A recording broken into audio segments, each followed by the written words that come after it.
দেশের রাজনৈতিক পট পরিবর্তনের পর থেকেই বাংলাদেশি রোগীদের আনাগোনা উল্লেখযোগ্য হারে কমেছে প্রতিবেশী দেশ ভারতে। গত বছর চিন্ময় ইস্যুকে কেন্দ্র করে ভারতের পশ্চিমবঙ্গ ও ত্রিপুরার কয়েকটি হাসপাতাল এবং কয়েকজন চিকিৎসক বাংলাদেশি রোগী না দেখার ঘোষণা দেন। এরপর বাংলাদেশ থেকে ভারতে যাওয়া রোগীর সংখ্যা প্রায় 70% কমে যায়।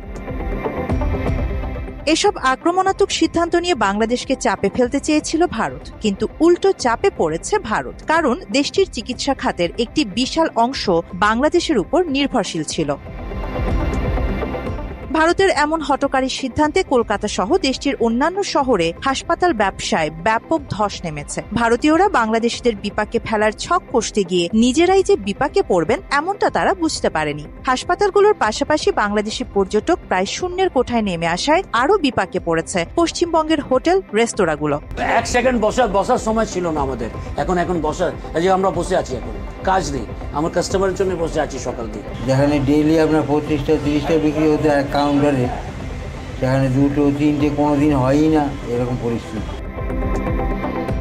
এদিকে রোগীর অভাবে প্রায় বন্ধ হয়ে যাচ্ছে ভারতের একের পর এক হাসপাতাল। এছাড়াও ইতিহাসের সর্বনিম্ন পর্যায়ে পৌঁছেছে ভারতীয় রুপির দাম। ভারতের পর্যটন মন্ত্রণালয়ের তথ্য অনুযায়ী প্রতি বছর বাংলাদেশ থেকে প্রায় 25 লাখ রোগী চিকিৎসার জন্য ভারতে যায়। এসব রোগীর কাছ থেকে ভারত বছরে প্রায় $50 মিলিয়ন আয় করত।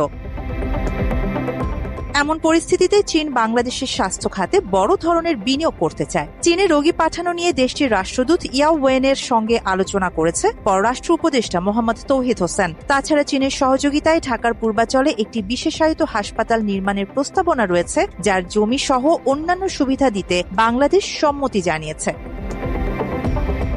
এর আগেও চীন, তুরস্ক ও সৌদি আরবের কাছ থেকে আন্তর্জাতিক মানের কয়েকটি হাসপাতাল তৈরির প্রস্তাব পেয়েছে বাংলাদেশ। সে সময় 3 দেশই তাদের প্রস্তাবে বলেছে বাংলাদেশ থেকে প্রতি বছর যত মানুষ উন্নত চিকিৎসার জন্য বিদেশে যান তাদের কথা মাথায় রেখেই এদেশে আন্তর্জাতিক মানের হাসপাতাল তৈরির আগ্রহ তাদের। মাত্র 30% টাকায় জমির মালিক হয়ে নতুন বাংলাদেশের গড়ে তোলার স্বপ্ন দেখা বাংলা বসতি।